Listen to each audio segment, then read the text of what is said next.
I don't know what it is. I mean, it feels to me like the last 3 years or so, we've been celebrating the 25th anniversary. So I think there's anniversaries each year. But I think for me, you know, having started this, that it's a question of when an anniversary comes. For me, it's not just looking at that individual moment, but the time before and the time maybe to come. So for us, it's always been a long-term view, starting with the fact, would we survive? Frankly, I didn't know that we would. It was a risk. It was a new idea. Independent film was pretty much exclusively in the hands of the National Endowment of the Arts and the Humanities. It was something based in Washington, D.C. that was more focused on the educational aspects of film. I saw it as a category that we might feed and expand it into something of more mass appeal. If we could take what we had already established in 1980, which was our Sundance Film Labs, basically creating opportunities for new artists to have a place to come and develop and work with our support. When I realized that was beginning to be successful, that the product that was coming through our festival was improving to the point where it could get into the marketplace, what we discovered with the marketplace did not have a space for them. They had no place to go. So that led to the idea of a festival. When we started the festival, there was a lot of speculation as to why it wouldn't work. One, it was not commercial. Therefore, we weren't able to market. We weren't able to promote or anything like that. And I said, well, no, it's not meant to be commercial. We don't want to be restricted to the criteria that's in the mainstream right now, because that would cut into the idea of independence. In other words, we want to be able to be free of issues like the bottom line. What we're going to be focusing on is the diversity that's out there with independent film.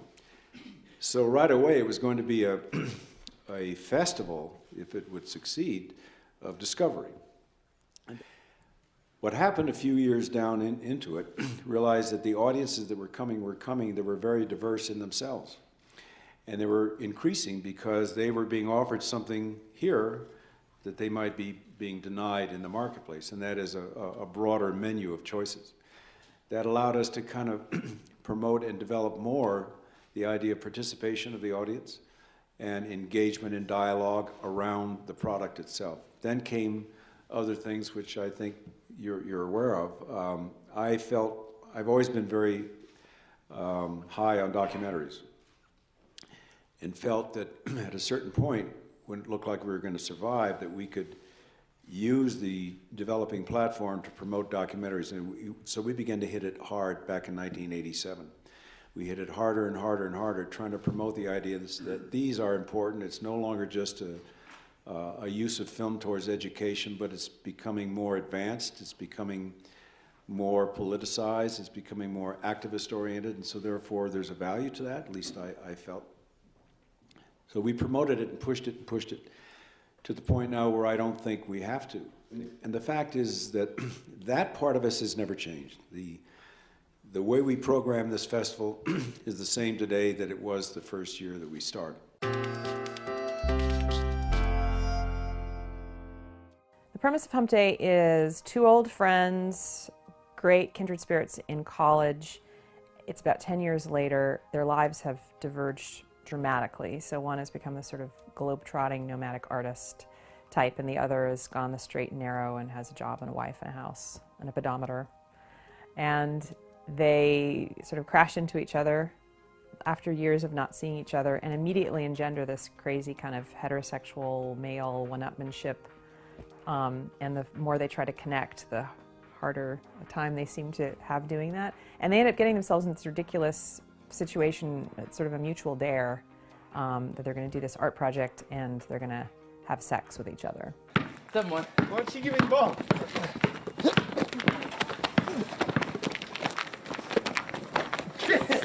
Get off! Oh, fuck! Seriously, get off! Okay, dude, fucking give me the phone! Ah, fuck! Oh, Jesus! Get off! Fuck!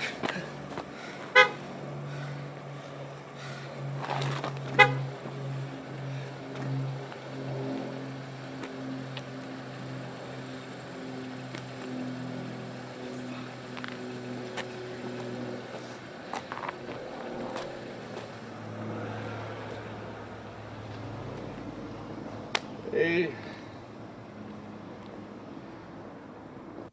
The last couple of films I've made, I've started with 2 points of inspiration, a person I want to work with and a theme I want to explore.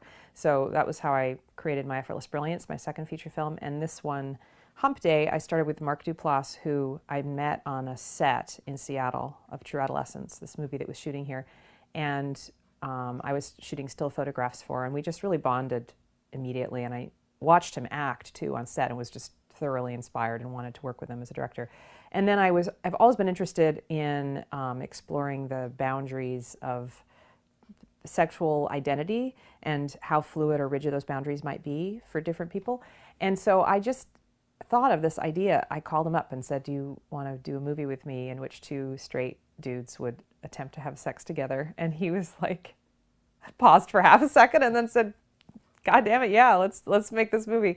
I feel like the premise of the film makes it seem like it's going to be a very, I think some people are scared it's going to be a little bit graphic and kind of raunchy and this very sexual film, but it really is anything but that. It actually is about characters and relationships, and Mark is in the middle of this triangle between his wife that he's been married to for just a couple of years, sort of a new tender love relationship, and then he's got this strange relationship with this buddy that he's a different person with each of them. He's a completely different self. And I think that a lot of us have that same experience. I hope to make movies, in this one in particular, I hope is a movie that people will be thinking about. I mean, I think that's probably true of every filmmaker, but it's a movie that I don't want people to just sort of walk out of after having some good laughs and then just forget about it immediately. And I feel like it has the potential for that. I hope that audience members will keep thinking about different aspects of it and different layers of it and be reconfiguring, replaying scenes in their head, long after they've seen it. I'm Lynn Shelton. I'm the director of Hump Day.